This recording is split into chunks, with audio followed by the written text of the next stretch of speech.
because I seen somebody working, 1/3 of what I was doing and getting paid a lot more. Yeah. And then this thing clicked in my head. I think you see sometimes that you're in the wrong vehicle.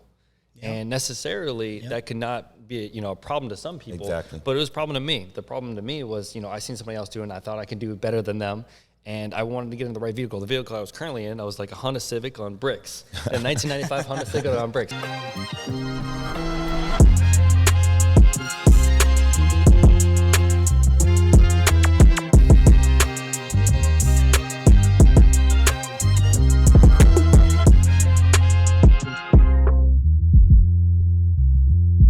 Welcome to Livestream. I'm your host, Dr. Alex Plains, with my co-host, Jeremy. We have an amazing guest today, my man, Nick Messina. Welcome. How's it going? What's up, Nick? How you doing? Doing good. How about you guys? Not bad. Welcome to the show, man. This is awesome. So let's talk a little bit about what's going on. What's going on with crypto now, this main decline at, 60%? Yeah, about that. It's recovering a little bit right now, right? It is coming back, a little bit right now. But we're in a bullish market. How it works is it works in cycles. So we see this all the time. So if you're, this type of stuff, you're buying this. more. Oh yeah. You're buying more. Everybody should buy, right? Well, not a financial advisor. So trying to get me in trouble already. So I had a friend ask me, he's a dentist as well, and he asked me the other day, like, why do you believe in crypto so much? What assures you that this is a safe investment? And what would you tell our listeners? Like, why would you invest in crypto?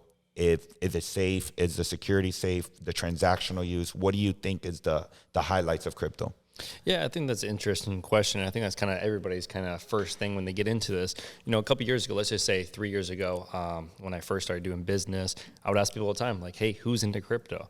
And no one everyone's scared to raise their hand. Everybody's scared to raise their hand. And now you hear about that person that, bought a random crypto and they're making all this money from it. Now we have all these different apps and stuff like that. So the world is changing and the world is adapting, and there needs to be a new change, because we're looking at the US dollar and inflation rates and so many different things. What are we doing? We're printing money. Okay. What did we do 2 years ago? We printed more money than we did trillions of dollars. Yeah, the last 3 decades combined. We're actually decreasing the value and just supply and demand. If I have too much of something, obviously the value of it goes down. So we know there's only a certain amount of Bitcoin in the world. We know that it can only go to a certain point. And then crypto is a growing asset. I'm not saying this is the end all. I never tell anybody anything's the end all. Of course. But it's just a great investment that you can actually, go in on and actually grow your portfolio. Exactly. So what I was telling him, it's like, Dave, imagine you buy Bitcoin or Ethereum and you have to do a transaction in Japan.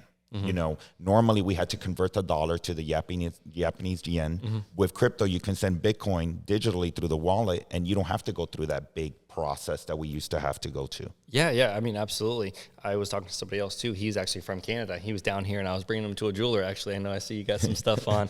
And his problem was like, hey, I don't want to pay all these fees. And the guy's like, well, I'll accept crypto. And he's like, perfect. I'll send you some Ethereum right now. And if you guys know Ethereum actually transaction rates are quick. It's quick. It was in 3 or 4 minutes. I'm going to say it's very close to $100,000 that he actually spent with this guy over the course of 3 days.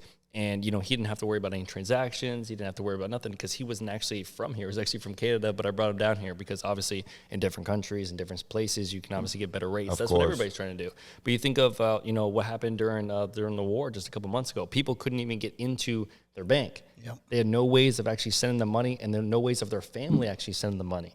Think about that. That's a great point. And I actually had unfortunately I had a friend, his family was over there. They're good. Everything was okay.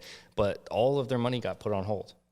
Not one single dollar. What are you supposed to do? What are you supposed to do? So, they sent them over some crypto, and, obviously, their areas, they started to accept more crypto. People that weren't really, into it or had to get into it. And when you get pushed in the corner at anything, exactly, you have to make a change. And that's what this is all going on right now. Our whole world is changing and it's innovating. Either you innovate or you die. So you're big into tech. I'm extremely big into tech. I work fully from online.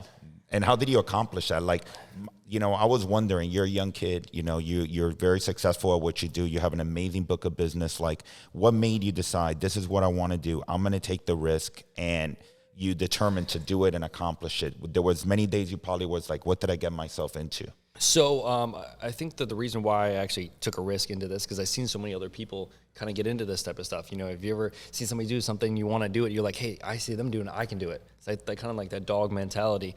And that's kind of where I was at. I was going to school, I was going for my doctorate, I was working 3 different jobs. And, I got pissed off one day because I seen somebody working 1/3 of what I was doing and getting paid a lot more. Yeah. And this thing clicked in my head. I think you see sometimes that you're in the wrong vehicle. Yeah. And necessarily that could not be, a problem to some people. Exactly. But it was a problem to me. The problem to me was, I seen somebody else doing it. I thought I could do it better than them. And I wanted to get in the right vehicle. The vehicle I was currently in, I was like a Honda Civic on bricks. A 1995 Honda Civic on bricks. As much as you press that gas, it's not going to move. It's not going to move. So if you get on the right vehicle and you get around the right people, then you can, obviously grow. So I seen a space of a digital online business. And I'm like, wow, I really, really got into this. And when I told my parents when I first got into this, I was like, hey, I'm not going to go become a doctorate. And it's funny enough, they were like full supported. They're like, oh, we see the change. And I'm like, wow, you think you were expecting the other way around. I was expecting the other way around. And I think it's just because both of my parents, what they originally started with in their business is they changed. My stepdad's a chiropractor. I was going to go take over his business, and he's in his full support. And then my mom's actually a principal. But they've obviously grown in their own fields, and they're like, hey, there is a change in the world. They see this coming. They see that normal jobs are not paying what they used to pay. Yeah. And the problem was, when I was going to school and stuff like that, I was like, wow, like this is actually going to be changing by the time I get out. It's like, that's a great point. It's not that you, like going to grad school and graduating and becoming an attorney, a doctor, like you were saying, it's challenging enough. Mm-hmm. But just being that, it's not enough anymore. Yeah. Do you feel like, when you get out, stuff has changed from when you first went in? Oh, absolutely. I mean, a lot of change. And not only that, the space has gotten so competitive that you got to be on the edge all the time and you got to stay motivated. Yeah. Because, there's 100 dentists down the street, but what makes you stand out? Yeah. And I think I realized something, that the world is changing so rapidly. There's so many jobs that people don't really understand that are going to become available that we didn't think of it before. Yeah. Right now, where we're currently at, we're at the foundation of so many online businesses. What happened in 2020? We had a pandemic. Yep. And we said, hey, all these jobs, before, hey, the job said, hey, we're never going to pay you for work from home. Why not? Why do we got to show up? Because you're not going to be productive. You're not going to be productive. Yeah. You're not going to clock in. You're not going to do your work. But do you think that's for everyone, or you have to have a certain personality, certain mindset? Because I'm always worried about having my employees work from home because I'm like, are they going to be eating crap all day? Yeah. I mean, that's a perspective on it. But I think most people, they can function when you create the right standards. Yeah. And the right mindset standards. Personally, when I first started working from home, I had to be, I'm very moving around. I have a lot of ADHD and stuff like that. I'm like, hey, I'll never be able to do it. What happens? You get plugged in, you set up the right environment, and you say, hey, listen, I have to do this. Everybody will always find a problem until they get pushed in the corner. Like I just talked about, with the, everybody getting into crypto and stuff, they get pushed in the corner. Same thing, when you have a problem, what you currently have, and you find a solution for it, then you're going to go ahead and work towards it. Yeah. And when you see the possibilities and not the actual problems, you work 10 times harder. So how do you hold yourself accountable? Like, there's going to be days that, you're going to be tired and you're going to be like, oh, I got to get up. Or you just love what you do so much that you stay motivated all the time. You ever hear somebody say, when you really love what you do, you just automatically wake up? Yeah. That is the most truest thing I've ever felt. Yeah, you have a lot of passion. Like, I follow you. I've been following you for a while on Instagram. And obviously, Anthony talks really highly about you and what you've accomplished. So, you are always trading, you're like streaming your life, everything that you're doing, and man, you've blown up. Yeah, it's crazy. I thought about like the other day, I think I saw your post like at 2 a.m. Yeah, I'm constantly, going. It's so funny what I just talked about, because when you really, really, really find what you want to do, and I think I really found myself last year, beginning of the year, I was kind of like, oh my God, am I on the right path? And I think every year you get that one stepping stone. Gotcha. And this foundation, you kind of find the right path. But once you find exactly what you want and it just becomes a clear vision. How do you as an individual realize that you found that path? When you hit the bottom, you can't go, anymore. And I think Steve Harvey said this, when you stop in hell, you don't stay there. That's right. Yeah. You keep on going. And that's kind of just where I was. I wasn't, homeless or nothing like that, but I was at a point where I was like, hey, I don't really know what I was doing. And then kind of going back to like my story, and then we'll kind of get into the future of digital entrepreneurship. I think that where I was going originally from school for marketing, switched to chiropractic because it was a safe net. Mm-hmm. It was like, okay, as you know, you get your doctorate, it's not. You're gonna do good. You're gonna do good. Maybe some professions you're not gonna do as good. Starting off with a dentist, you're not gonna make the same amount that you're making right now, but you're gonna work your way up. It's a safe net. And I switched from marketing, because it was scary, to that. And then I went back to marketing and I was like, hey, I really, really want to get into this. And when I went from there and I was like, oh, this is not really me. I really want to market. I really want to, express. I really want to build brands. That's what I really enjoy doing. So I switched back and I was scared. I was, fearful of everything. And then once you start to really grow as an individual, then you find the goals that you really want. Yeah. I think I personally just kept putting myself in a safe net, and didn't actually challenge myself. And once I challenged myself, all of my possibilities started to go. You're like, I can do this. Yeah. And I'm the type of person, I fascinate on being perfect. I fascinate on trying to be the best at everything I did. Why is it so difficult for people to have that mindset? Why do you think that is? I think people are scared of failure. But failure, you learn, right? You learn from all failure. You do. But some people don't like to actually fail because I think it's a pride factor. That's right. It's true. A pride factor. And I have that. I think we all have that. We have that in relationships. We have that with family. We have that with friends. We don't want to tell friends that we're struggling. And that's kind of our society. Yes. Yeah, sure. You're struggling. Oh, you're doing something wrong.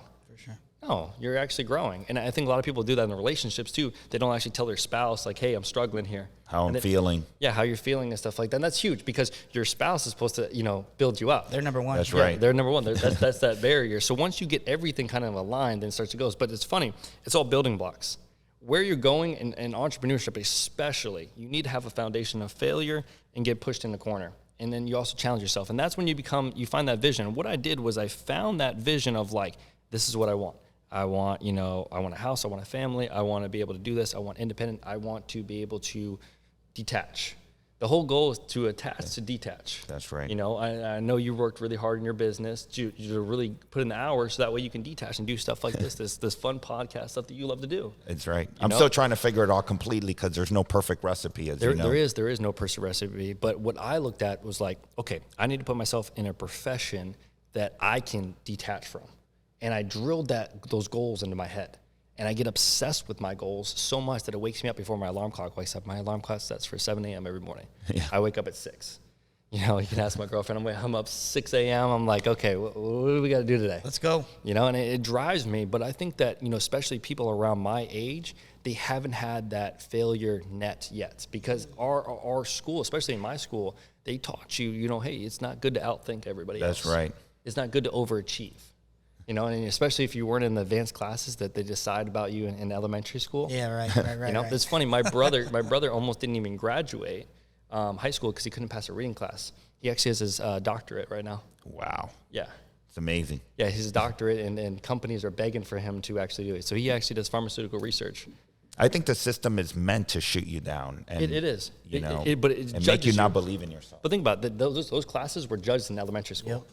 I'm not saying there's a huge problem. School is absolutely great, but our society, what we're trying to do is we're trying to push narratives before somebody can actually really figure out who they are. And I think that I praise my parents so much for pushing the narrative of like, hey, you create that imagination, you create your own success, you create what you have going on. And I surrounded myself with a lot of people too. A lot of people don't talk about the people around you.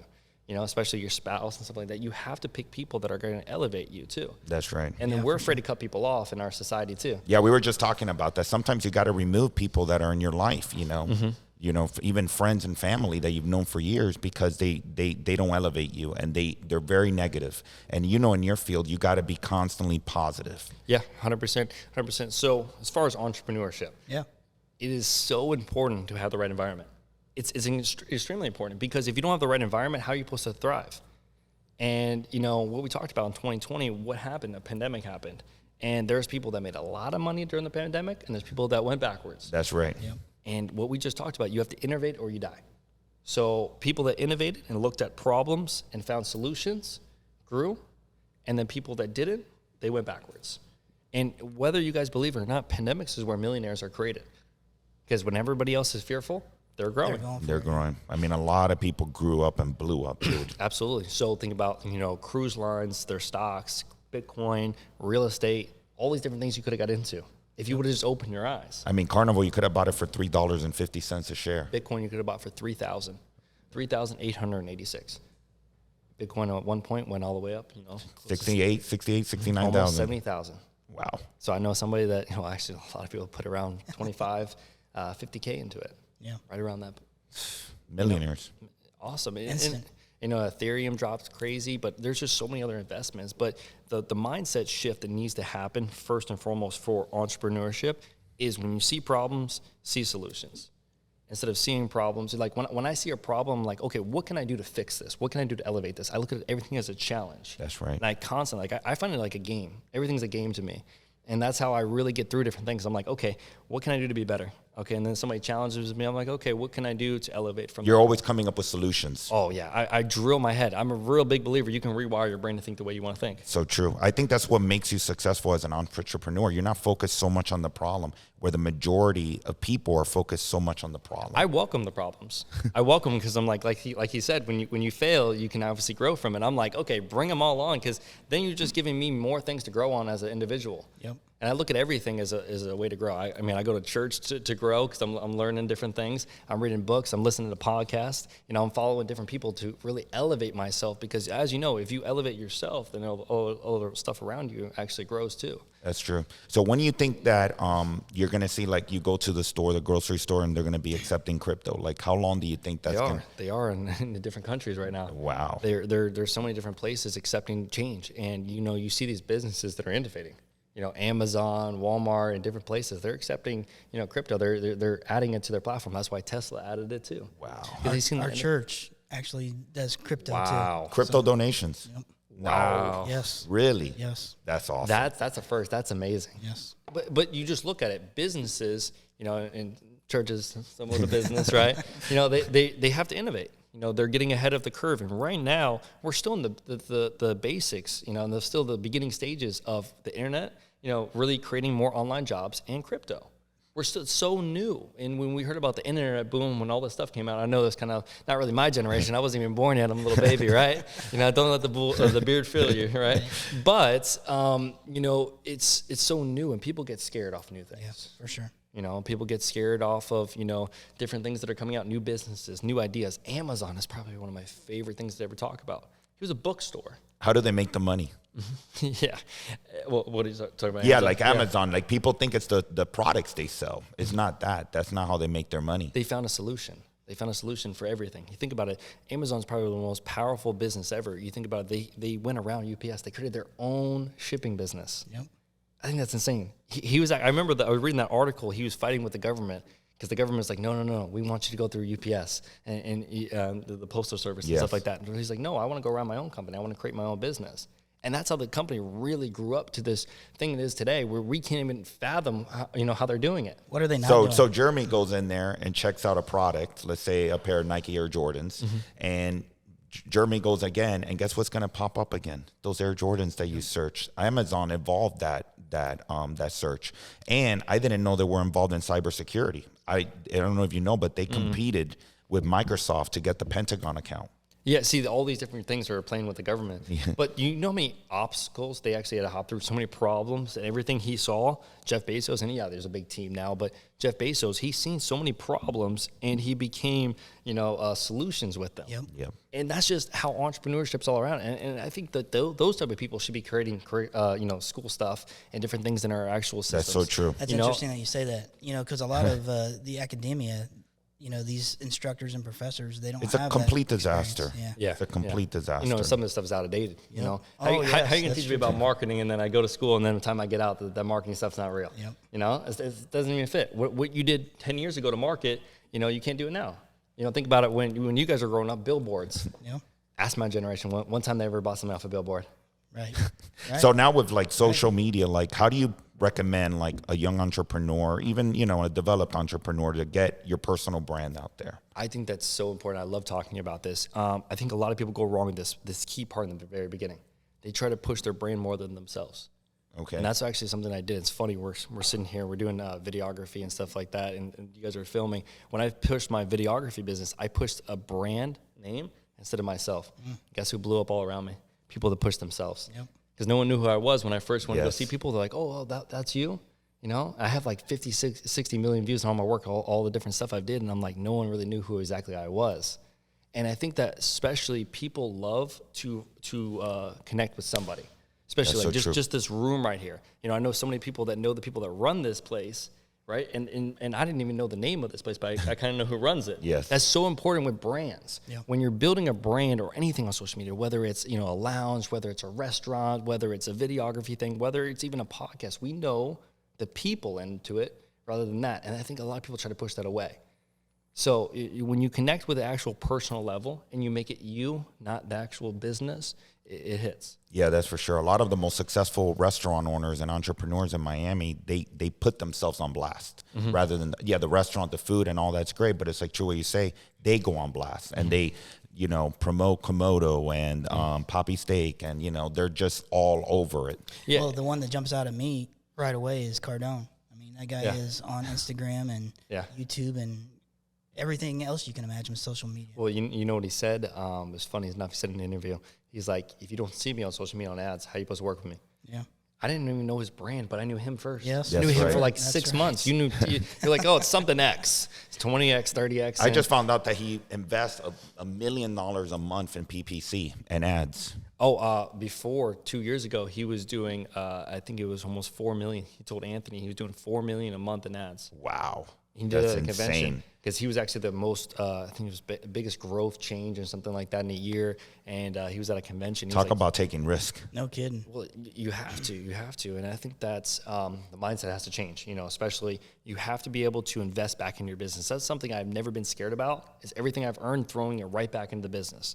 You think about it, anything that you want to look professional, how it has to start, has to have a good feel and stuff like that, especially with this business. If we started off with, crappy mics and stuff like that, then what kind of quality can we put out? What kind of level we could put out? Very true. But if you have, good equipment, you obviously put yourself to another level. That's why this looks the part, and this is so amazing, where we're at right now. It goes back to what we were talking about earlier today. Like, if you don't market yourself and you don't invest in your product or your business, like I invest like twice or 3 times what another dentist invests. Like I'm at 18% of margins on marketing alone. And people are like, you're nuts. Like the average is 2 to 3%. Oh no, you need to be at 3%. You need to be at 3%. No, I'm at 10%. Yeah. But I believe in the service, the product, the customer service, the comprehensive care. You know, it's funny. I actually put 100% of what I made the first 3 months into my current business right now. That's awesome. Right back in. I love to hear that. Right back in. Because, they say in any business, you start any LLC or anything, you have to put the first 6 months back into the business. That's smart. So the first year you were like, didn't have these expectations, like I'm going to make X amount of dollars. You were like, oh, I didn't make nothing the first couple of months. I didn't see nothing go to my account. I was still working multiple different jobs. And what people do too, they quit their other business too quickly. They're like, oh, I'm going to go full time in this. You don't even know what it takes to go full time yet. That's right. You don't even know what it is. And so I think the thing about online business is we have to set the proper expectations for it. What it actually is going to entail, what the possibilities are, and where we're going to go from it. So, I don't know if we're transitioning into that right now, but we can. The right expectations is you're not going to be successful right away. You're going to find failures. And that's what we kind of went into about, different stuff we're going into. You're going to fail. You're going to mess up. But the greatest part about it, the end possibilities are 10 times bigger. Wow, it's true. It is. It is. And we have to focus on that. We have to focus on the end goal, what your small goals are, what you need to accomplish, and then start working towards it. Yep. So what we talked about, how much you put into your business, you see how successful you are, and you go above those margins. That's the new standard. That's the new standard. So so true. So you're telling me that all the multimillionaires that have their own businesses put so much more into their business, back into the business with ads and marketing and stuff like that, but the standard is supposed to be 3%. What's working? Yeah. Find me somebody that's putting 3% back in. Well, when people come to us and say, I'm really struggling with getting patients through the front door. How you guys doing? How you guys doing? And we're like, well, how much you spend on marketing? $800 a month. $800 a month. We're like, that's why. Yeah, get your $800 worth. Let's times that by 4. That's the problem. That's the whole problem. Yeah. But look at Coca-Cola. Look at Mountain Dew. I mean, they're a name brand already, right? And or Fiji. Obviously, Fiji markets a little less, but Coca-Cola is always marketing, and everybody in the world knows Coca-Cola. Yeah.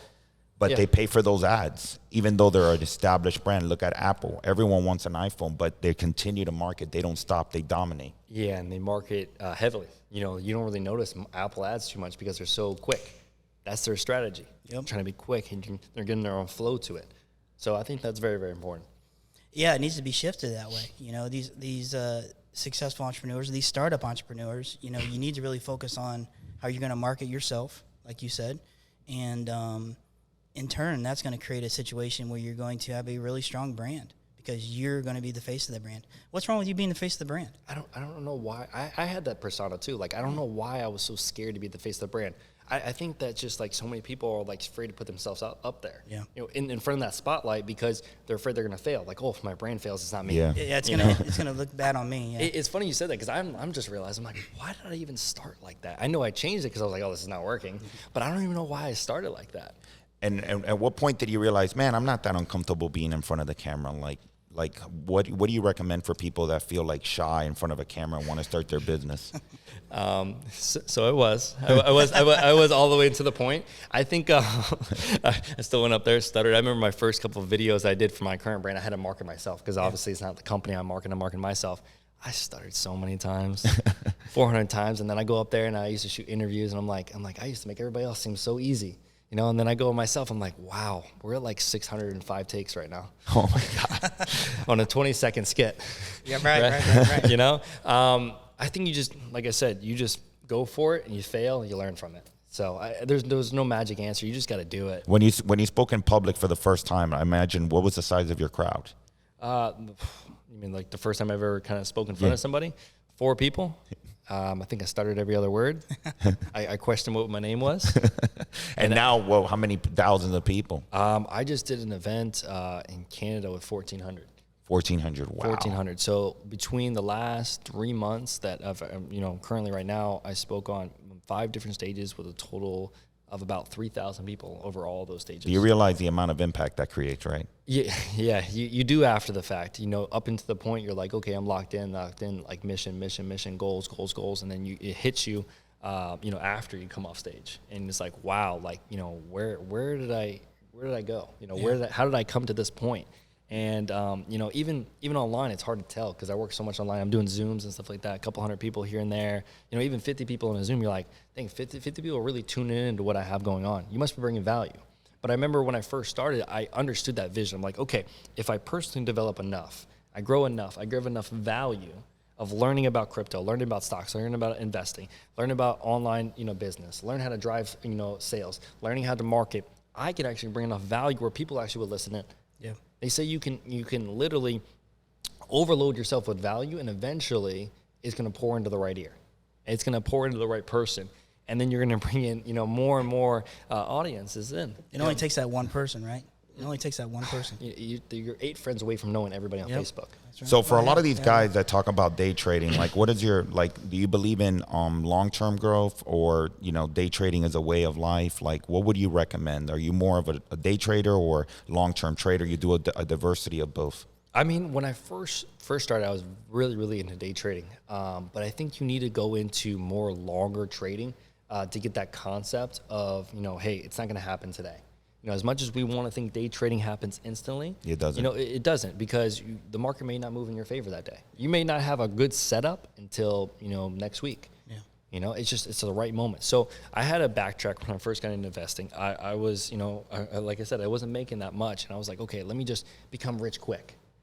And I think that's the persona that everybody has. And it's not actually true. If you think about anybody that's successful investors, they learn the long term before they learn the short term. That's so true. And once you understand the long term, then you understand the movements, and you can make, quite a bit of money. Like my personal knowledge, you guys could have all made tremendous amount of money. I don't know if you guys did or not when we actually had a war. Unfortunately, they say, what happens when we have a war?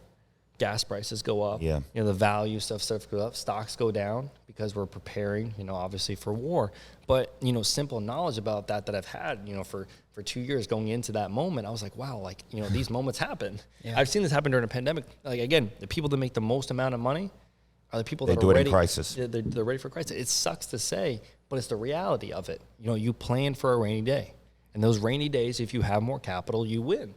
That's just all about it. How long do you think this bear market that we're going through is going to last? Or do you think we're transitioning through it? I mean, for crypto or for stocks? Both. Stocks we announced that we're going into a recession. So, it's obviously going in a downward market. Now, again, it doesn't matter technically which way anything goes. As long as you know the direction it's actually going, you can profit both ways off of anything. You can profit off of stocks going down. You short the market. You short the market over everything. And that's why a lot of people don't understand too. And we're starting to understand because these apps are telling us, Coinbase send you a message, hey, did you know you can make money, with crypto going down, and then you had stocks, you say, hey, you could put a short on certain stocks. You understand companies. The one thing I want to talk that a lot of people are not aware of that Anthony was teaching me is like, let's say you buy Ethereum, there's apps that you can use and you get dividends, right? Or percentages on cashback. Yeah, absolutely. For just holding, especially, NFTs. NFTs are certain stuff called utility. Utility gives something a purpose. So why would anybody buy an NFT? And we're just like, why would I buy digital art? Like, did you see the perks of it? Me holding a random NFT, they said, hey, we're going to give you 10% a month for just holding your money in here. That's just, huge. Just holding your value in our coin. So that way we can go ahead and, do our stuff in our NFT. We're going to give you a percentage on it. Wow. So there's stuff like that all the time. Obviously, they say, hey, we're going to do it for 6 months, and then we're going to go ahead and, you can pull out your money, do whatever you want. But there's certain things, just staking. These are things that have been around. If you invest in real estate, some real estate guy said, hey, give me your money and I'll give you, a certain percentage over 6 months. But they just moved it into different assets. But most people don't even know of this possibility. No, and that's the whole digital aspect. They don't understand you can make money online. You can make money from home. There's so many ways, and this is the change of wealth. The change of wealth is so simple. It's moving online. There's more ways for people to connect online. I don't care what you do, but I'm sorry. If you go door-to-door selling, I can reach more people in ads than you can possibly walk. I'm sorry. Jeremy, don't get any funny ideas. He's he's captivating all your information. It's like, maybe I could work from home.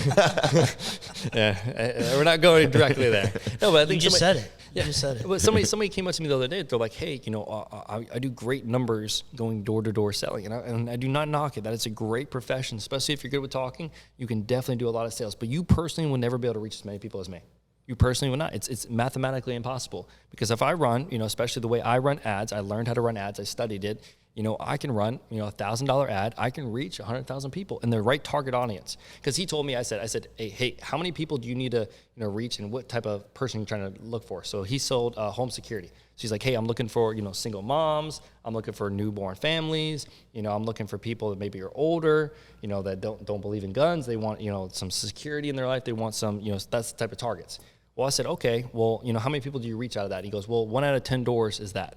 I said, well, I can target that exact amount of family on an ad, and I can go to the exact, and I can create those margins actually better than you. Wow. I can reach more. It's amazing. But this is where we're going at it. So people are like, hey, well, why is the old ways not working? The old ways are not fast enough.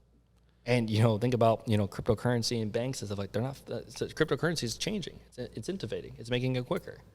Yeah, I mean, it's like my financial advisor was completely against crypto back in 2017, 2018. Now he's like, yeah, you should put 10% of your money in crypto.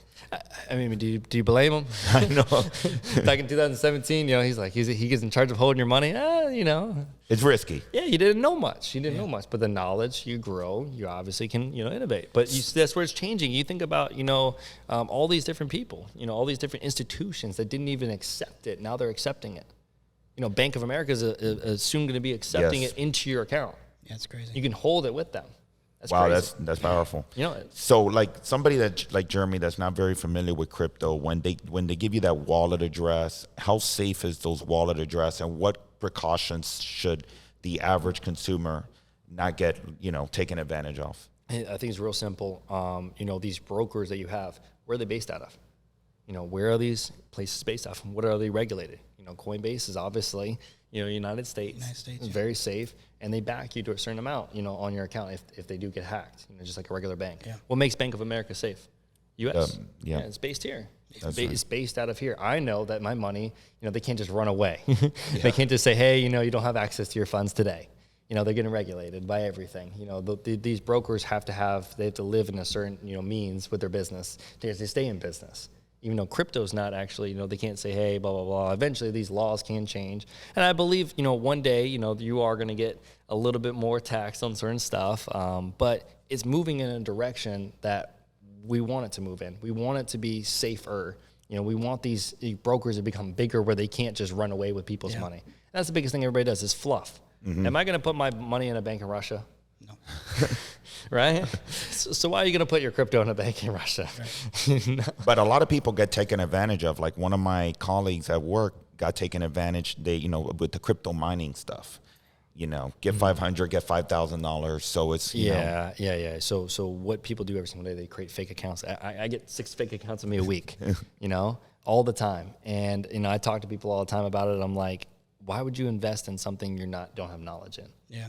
Or why would you take something to control that? Especially my business, what we do is we educate people on the financial markets, how they can get in, and we empower them. We're not trying to empower somebody else. We're teaching you how to empower yourself, how to take full, strength of it. So we provide education, and then you guys can go out there and you can go into your own brokers and control of your own funds. Exactly. Would you send your money to $500 from some random person in a different country that you don't know? No, absolutely not. So people hear these percentages, 500% in one day. Come on now. It's too good to be true. I think that it also turns into this, and this is an old school saying, but it's still relevant today. If it looks too good to be true, it's not true. You know what I mean? If somebody's saying, "Hey, you give us $500 and we'll make you $1 million," I mean, I'm sorry to say, if you fall for these things, right. You shouldn't have the money in the first place. That's right. Come on. That's so true. Come on, it happens. It's like, am I going to go buy a car without going to see the car? Right. Am I going to go buy a house? Maybe you do the car on, Carvana or something like that. But really, I don't even know anybody that's done that. Have you guys know anybody? No. I mean, I personally would. I want to test drive that car. For sure. Yeah, of course. What happens if it pulls too far to the left? Yeah. You don't get the seat that goes high enough. I'm a pretty tall guy, so if the seat doesn't go low enough, I'm not gonna buy it. You're not gonna buy it. You're not gonna buy it. No, it doesn't connect them Bluetooth. Everybody knows the first thing they do when they get in a car, they turn on the sound. They turn on the radio. Is the speakers sound the right way? So I want to ask you a question.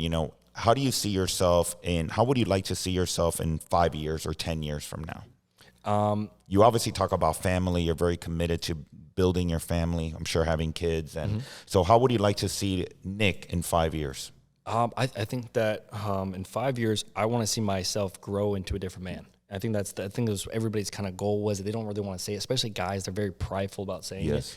You got to grow. And if I didn't grow in 5 years, I was just talking about it today. I posted something today of what I started with in January, what my goals were. And I've actually achieved everything I've actually wanted to achieve in 2022 so far to today. And we're only in August. If we're only in August, and I'm like, wow, that's incredible. But my next 5 years, I obviously want to achieve my end goals. And it's funny to say, my end goals are really not that far of end goals. I think if you make too far of an end goal, then you're never actually going to achieve it. So my next 5 years goals is obviously to start a family and then be able to be completely detached from everything, to be honest with you.